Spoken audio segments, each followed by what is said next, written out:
नमस्कार सबैजनालाई नेपाल अनलाइन स्कुलमा तपाईलाई स्वागत छ। आज चाहिँ हामी बिग एन्ड स्मल भनेर पढ्न गइरा छौं। सुरु गरौँ है त। सुरुमा बिग भने के हो भनेर बुझौं।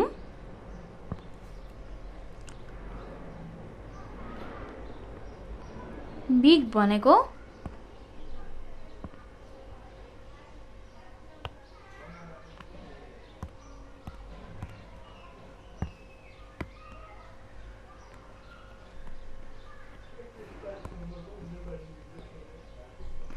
बिग भनेको ठुलोलाई बिग भनिन्छ। जुनै पनि ठुलो चीजलाई बिग भनिन्छ। जस्तै हामी गिलासै भनौं। यो एउटा गिलास भयो र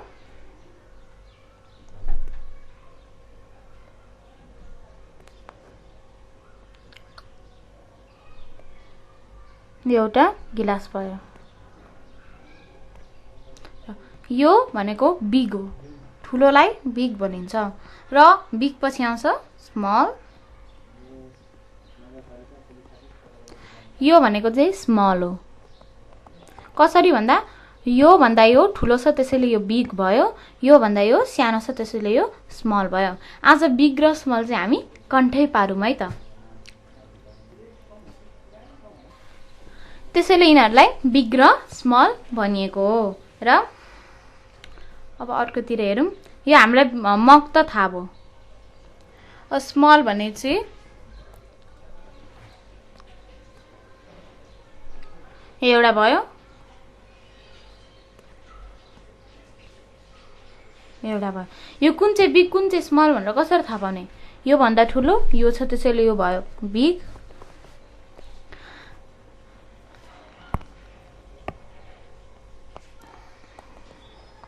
बिग र यो भन्दा यो सानो छ त्यसैले यो भयो स्मल। अब हामी आज चाहिँ यही सिक्छौं। र अर्को एउटा हेरौं।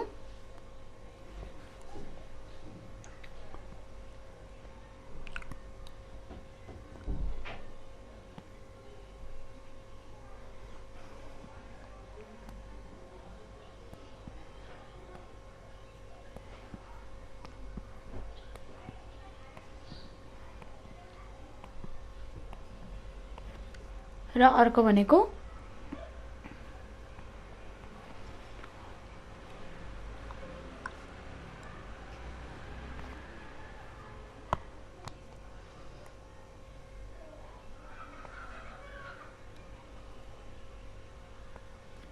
यो भयो स्मल। यो भने के हो? यो भने हो वाटरमेलन।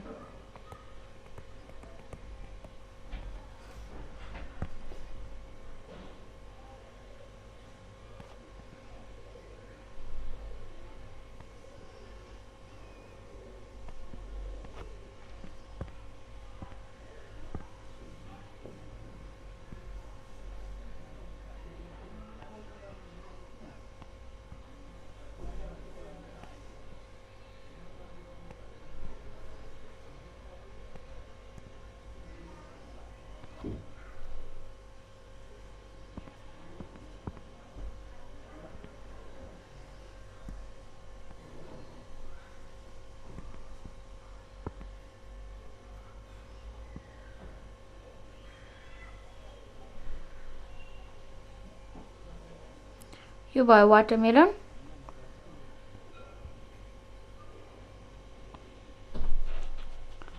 र अर्को यो भयो एप्पल।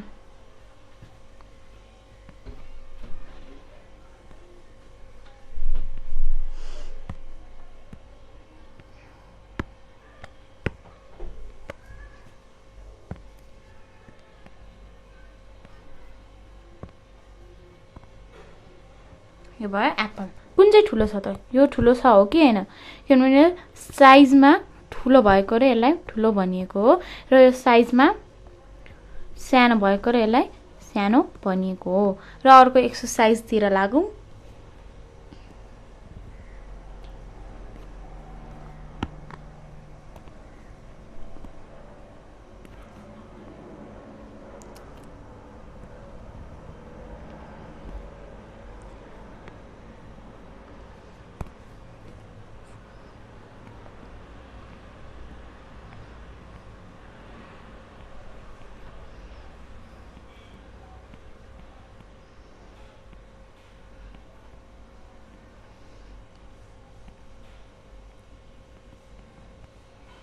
यो भयो एउटा भलिबल।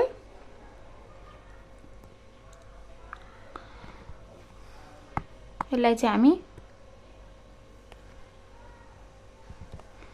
बास्केटबल भनौं,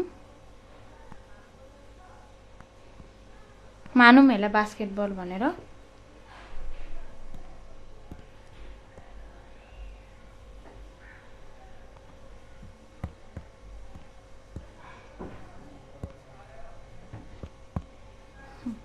कुन चाहिँ ठुलो छ र कुन चाहिँ सानो छ? यो सानो छ र यो ठुलो छ। अब चाहिँ हामी एक्सरसाइजै गर्छौं। एक्सरसाइजमा के गर्छौं भन्दा फेरि स्मल भनेकोलाई एस भनिन्छ र बिग भनेकोलाई बी भनेर अहिले एकछिनलाई मानौं।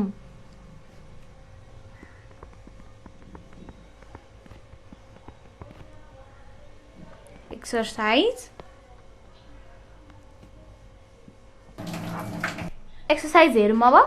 फर्स्ट एक्सरसाइजमा छ यो एउटा ट्रेन हो सपोज मानौं, र एउटा कार हो। कार, भ्यान जे भन्दा नि हुन्छ। र योमा कुन ठुलो छ त? यो हेर्नुस्, यो र योमा कुन ठुलो थियो त? यो थियो, किनभने यो भन्दा यो ठुलो थियो शेपमा। यो र यो कुन ठुलो छ? यो ठुलो छ र यो सानो छ। हामीले भर्खर के भनेको थियौं? स्मललाई एस र बीलाई बिग लेख्ने भनेको थियौं। स्मललाई एस र बिगलाई बी। ल अर्को चाहिँ तपाईहरु आफै हेर्नुस् अनि आन्सर हेरौं।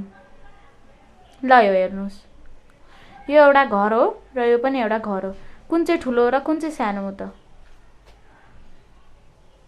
हो, यो चाहिँ बिग हो, यो चाहिँ स्मल हो। अर्को फेरि भन्नुस्, योमा कुन चाहिँ बिग हो कुन चाहिँ सानो? यो पनि एउटा ट्री नै हो, यो पनि एउटा ट्री नै हो। Very good. यो चाहिँ स्मल हो र यो चाहिँ बिग हो।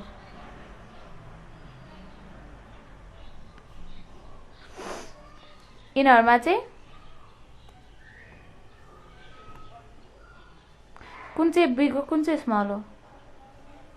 यो चाहिँ बिग। यो मम डग हो, यो बेबी डग हो। मम डग जहिले बिगै हुन्छ र बेबी डग स्मल। त्यसपछि छ यो, कुन चाहिँ ड्रेस ठुलो छ त? अफ कोर्स यो नै ड्रेस ठुलो छ र यो ड्रेस सानो छ। कसरी भन्दा फेरि यसको कत्रो ठुलो छ? यो त ठुलो दिदीहरुले लाउने भयो। यो चाहिँ सानो 5 year old 3 year old ले लाउने लुगा यो भयो। यो चाहिँ ठुलो 1920 ले लाउने भयो। त्यसपछि छ यो,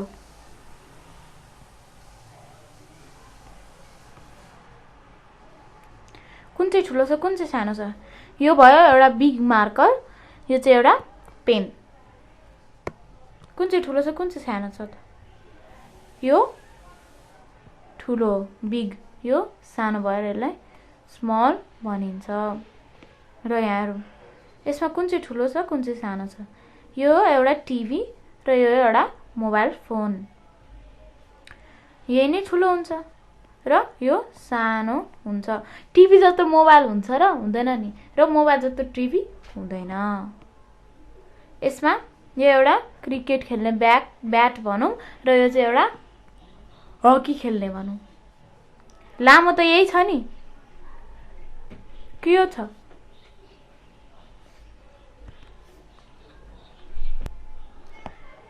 लामो त यही छ भनेपछि ठुलो पनि यही नै हो। यो हो बिग, यो र यो हो स्मल। अर्को छ यो के हो? यो बिग टेनिस बल, यो नर्मल टेनिस बल। कुन चाहिँ ठुलो छ त? यो ठुलो हो, यो बिग हो, त्यसैले बिग टेनिस बल। यो नर्मल भएर यो स्मल टेनिस बल। र अर्को लास्ट यो हो एउटा अस्ट्रिच को एग र यो हो एउटा हेन को एग। यो चाहिँ नर्मली चिकन को एग हो र यो चाहिँ एउटा अस्ट्रिच को एग हो। कुन चाहिँ ठुलो हुन्छ त अस्ट्रिचकै ठुलो हुन्छ र हेनको सानो हुन्छ फेरि एकचोटि हेरौँ ठुलो चिजलाई जस्तै भनौँ यो ठुलो छ नि यो बिग हो बिग बिग र यो सानो छ नि त्यसैले यो स्मल ठुलोलाई जहिले बिग भन्ने हो ठुलो भनेको जहिले नि बिगै हुन्छ र सानो भनेको जहिले नि स्मल हुन्छ ठुलोलाई बिग भनेको हो इंग्लिशमा र सानोलाई स्मल भनिएको हो इंग्लिशमा र आज चाहिँ हामीले के सिक्यौं भन्दाखेरि बिग भनेको केलाई बिग भनिन्छ त ठुलो सामानलाई बिग भनिन्छ र सानो सामानलाई चाहिँ स्मल भनिने भनेर आज बुझ्यौं र अलिकति मात्र हैन आज हामीले ब्रिफली नै बुझ्यौं तपाईहरुलाई अब सोध्यो भने आउँछ नि त यो एउटा मोबाइल फोन भयो र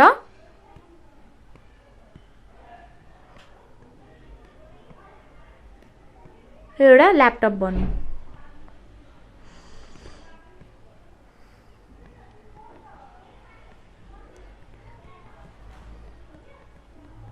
हो यहाँ कीबोर्ड भयो यो ठुलो कि यो ठुलो नै यही हो ल्यापटप मोबाइल भन्दा ठुलो हुन्छ ल आज हामीले बुझ्यौं बिग र स्मल भन्ने आज हामीले बुझ्यौं र अर्को क्लासमा चाहिँ हामी लङ र सर्ट बुझ्छौं आजको लागि चाहिँ यदि तपाईले मैले भनेको बुझ्नु भएन भने तपाईले हामीलाई कल गर्न सक्नुहुन्छ फोन नम्बर चाहिँ 9849595895 मा तपाईले हामीलाई कल गर्न सक्नुहुन्छ अथवा तपाईले हामीलाई एसएमएस अथवा कमेन्टमा पनि लेख्न सक्नुहुन्छ अहिलेको लागि चाहिँ थ्यांक यू